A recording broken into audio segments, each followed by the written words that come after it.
Alright, this is a mid-90s signature 2000 Elite riding lawnmower. All the tires hold air. It's got a 12.5 horsepower Briggs & Stratton red cowling. It's a little newer styling. Runs perfect.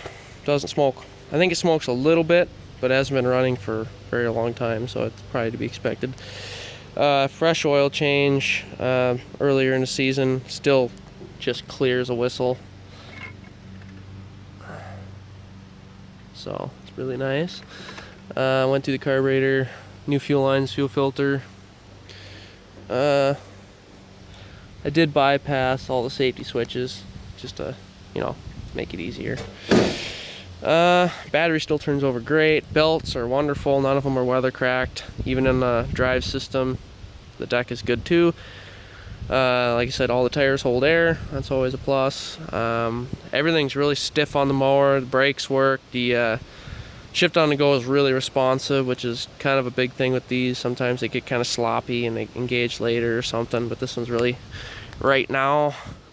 Let's see, the blade's still really good on it. Pretty sharp, pretty much razor sharp yet, and they have lots of material left, so those are good.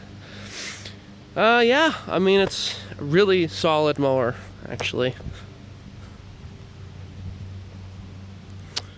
Yeah, other than that, just like show you how to run it and show you how the deck works and all that stuff. Deck is really quiet too, by the way. The bearings and everything are decent. The only real thing is cosmetics. I mean, obviously the hood has some scratches and whatnot. So if you're not familiar with the shift on the go, basically you put it in forward and reverse. There's 2 gears in the rear transaxle, forward and reverse, and a neutral. And basically it goes faster and slower based on belt ratios that are determined by how far back that pedal goes. And all this lever does is allow the pedal to go farther back. So 7 would be all the way back, 1 would be this pretty much just engaged barely. So it's a pretty simple thing. You can use this as a cruise control. I typically don't. It's nice when you're going around trees just to be able to go back and pedal it forward and back. It just makes it easier. And then with the deck, it's disengaged here and engages the brakes, and as soon as you go around right there, it engages the deck, releases the brakes, and starts.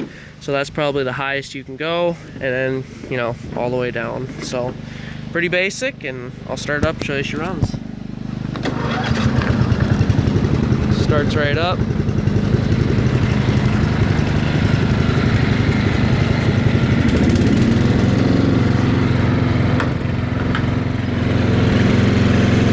Shift on the go is really nice.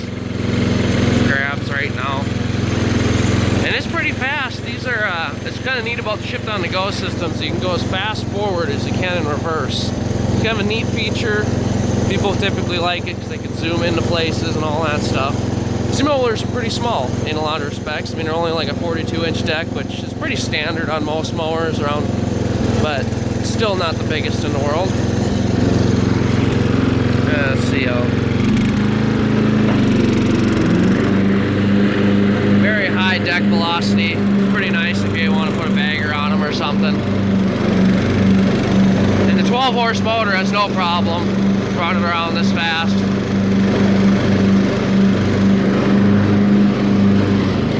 Deck brakes work. Those are always kind of a common failure point.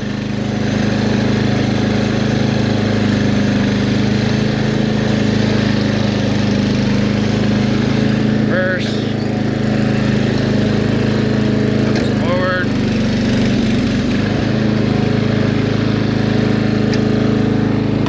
Parking brake. So, if you have any questions, throw them in the comments. Otherwise, that's pretty much it on this one. Have a good one.